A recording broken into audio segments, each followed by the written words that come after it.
आऊज़ बिल्लाहि मिनश शैतानिर रजीम बिस्मिल्लाहिर्रहमानिर रहीम। शुरू अल्लाह के नाम से जो बड़ा मेहरबान नहायत रहम करने वाला है। अस्सलामु अलैकुम। मेरा नाम मोमिना मेहरबान है और आप मेरा यूट्यूब चैनल पीरे कामिल देख रहे हैं।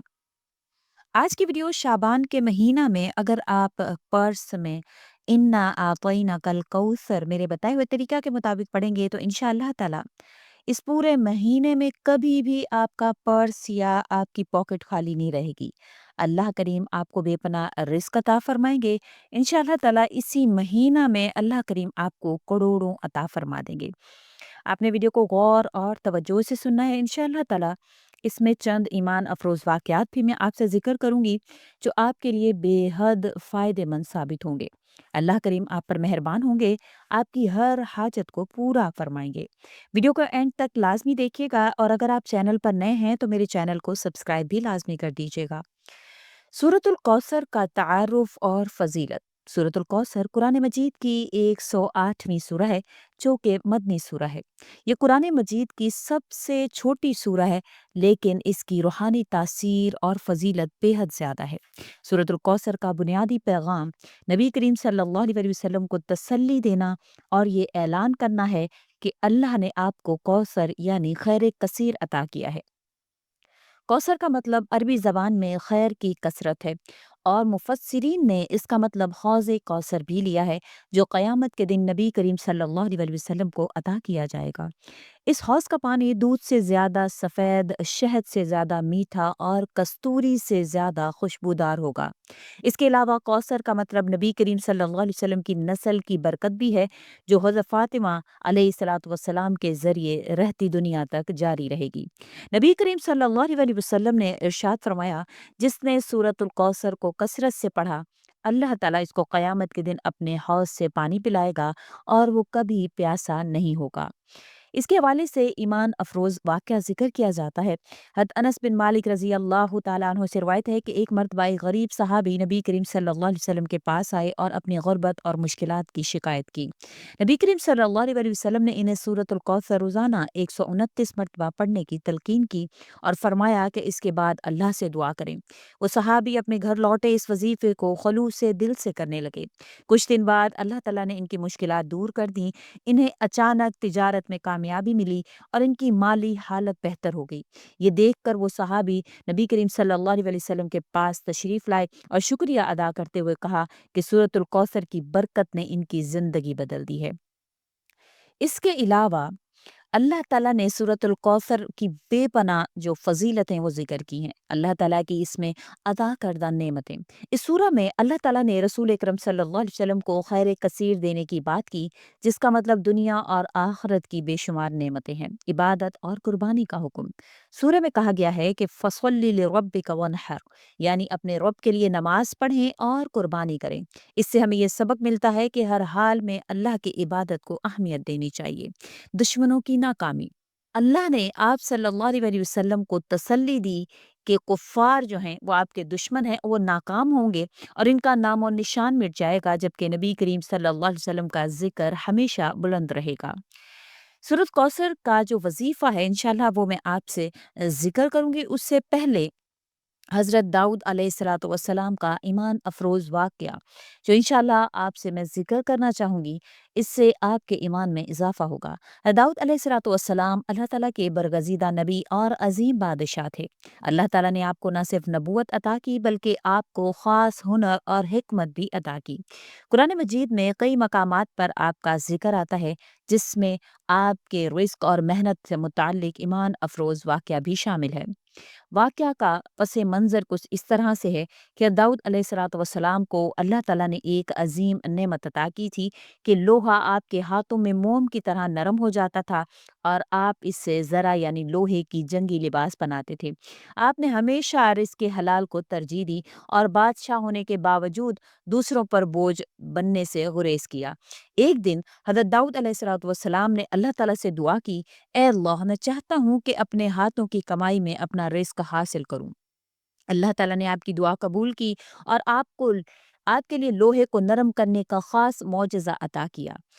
آپ اپنے ہاتھوں سے زرع بناتے اور انہیں بیچ کر اپنا اور اپنے خاندان کا گزر بسر کرتے تھے۔ اسی طرح آپ نے امت کو یہ درس دیا کہ محنت اور حلال رزق کمانا اللہ کے نزدیک بہت پسندیدہ عمل ہے۔ قرآن کریم میں اللہ تعالیٰ سورہ سبا میں فرماتے ہیں، اور ہم نے لوہے کو ان کے لیے نرم کر دیا، یہ کہ وسیع زریں بنائیں اور اس کے حلقے ٹھیک اندازے سے رکھیں اور نیک عمل کریں، بے شک جو کچھ تم کرتے ہو میں اسے دیکھ رہا ہوں۔ رزق کے حوالے سے اس میں ایک سبق ہے۔ داؤد علیہ السلام کا یہ عمل ہمیں سکھاتا ہے کہ رزق حلال کمانا اللہ کے نزدیک نہایت پسندیدہ ہے۔ محنت اور اپنے ہاتھوں سے کمایا ہوا رزق برکت والا ہوتا ہے۔ اللہ تعالیٰ محنت کرنے والوں کو اپنی خاص رحمت سے نوازتے ہیں۔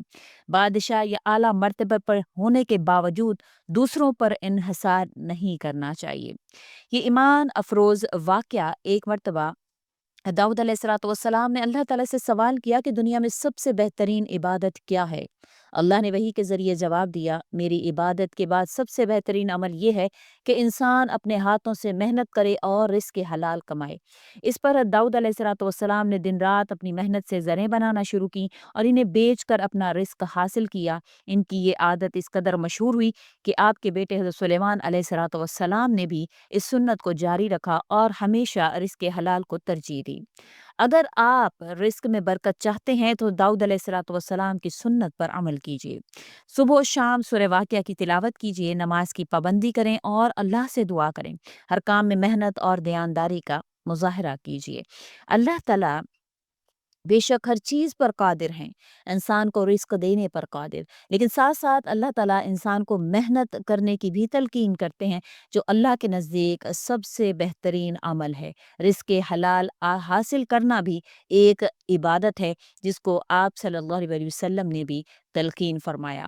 بے شک آج کا وظیفہ سورۃ الکوثر کے حوالے سے ہے، تو آپ سے وہ وظیفہ جو ہے وہ میں ذکر کروں گی، جو آپ نے اپنے پرس پر یا اپنے جو پاکٹ ہے اس پر، جیب پر آپ نے پڑھ کر یہ آپ نے عمل کر لینا ہے۔ انشاءاللہ تعالیٰ اس سے اللہ کریم آپ کے جو مال ہیں، جو اسباب ہیں، اللہ کریم ان میں برکت نازل فرمائیں گے۔